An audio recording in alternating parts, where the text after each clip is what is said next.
A warm welcome to TechMagTV News Bulletin. I'm Ellen Ochad, and in stories making the headlines.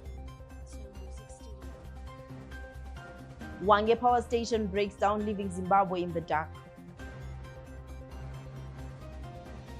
Police arrest self-styled prophet and cult leader. Lawyers for lawyers calls for investigation into harassment of lawyers. Lady chevrons win gold at African Games. And in stories in greater details. The Zimbabwe Electricity Supply Authority has announced that a system disturbance occurred at Hwange power station on Wednesday morning, resulting in the loss of power generation and increased load shedding nationwide. According to the Zimbabwe Power Company, Hwange was generating 774 megawatts, Kariba was producing 300 megawatts, and IPPS was generating 31 megawatts. The system disturbance indicates that the current locally generated power is now below 400 megawatts, whereas the peak demand is 2,200 megawatts. And a self-styled prophet and leader of the Joan Masowe sect has been arrested for criminal activities which include the abuse of minors.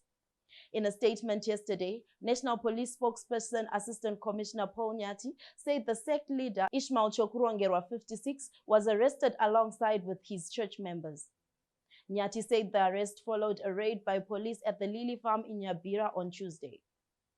During the raid, police found that 246 of the 251 children below the age of 18 staying at the farm had no birth certificates and were being subjected to child labor. The police also found 16 graves at the farm, 9 for adults and 7 for infants, and all burials were conducted without prior registration with the Registrar General's Office in terms of Birth and Death Registration Act. The International Bar Association's Human Rights Institute and Lawyers for Lawyers have urged the government of Zimbabwe to urgently investigate the abuse of lawyers by police, following the intimidation of lawyer Harrison Komo while representing opposition politician Job Sikhala earlier this year. In January, Nkomo was reportedly denied entry into the courtroom at Harare Magistrates Court by police officers while waiting for the trial of his client Job Sikhala.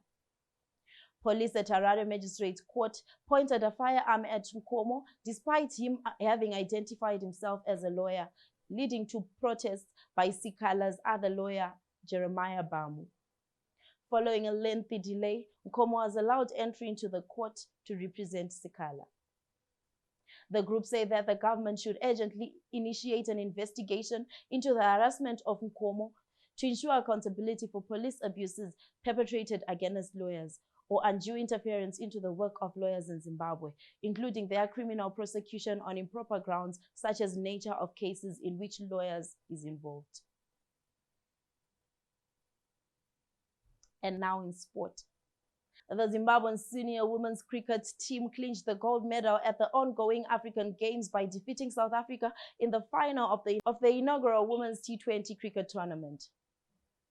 In a thrilling match that ended in a draw in regular play, the Lady Chevrons secured a victory in a super over. Zimbabwe set a target of 112 for 5 in their 20 overs, which South Africa matched with 112 for 7 in their allotted overs, leading to the super over. During the decisive super over, Zimbabwe displayed remarkable determination, scoring 4 runs in 6 balls while restricting South Africa for just 2 runs and taking 2 wickets in the process, securing the win. That was all we had on this news bulletin.